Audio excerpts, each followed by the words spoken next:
Hello भाई, अस्सलाम वालेकुम। भाई आज बहुत ही इम्पोर्टेंट वीडियो है। वीडियो छोड़ के नहीं भागना भाई, पूरा वीडियो देख करके जाना। अगर भाई आप पढ़ाई कर रहे हो ना, अगर आपको सपोर्ट मिल रहा है ना, तो कसम से कह रहा हूँ भाई पढ़ लो। कसम से कह रहा हूँ पढ़ लो भाई, नहीं तो बहुत पछताओगे। तुम्हें अगर सपोर्ट मिल रहा है सब तरफ से, भाई माँ बाप सब सपोर्ट कर रहा है, तो पढ़ लो भाई, नहीं तो बहुत पछताओगे।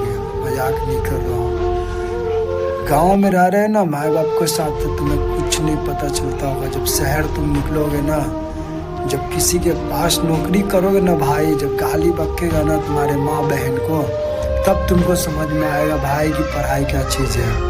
अगर तुम्हें सपोर्ट कर रहा है ना भाई, तो कसम से पढ़ लो भाई, पढ़ लो। मैं हाथ जोड़ के विनती कर रहा हूँ भाई, पढ़ाई कर लो। अगर सपोर्ट तुमको खुल के सपोर्ट अगर भाई सब कर रहा है, तो बस मैं यही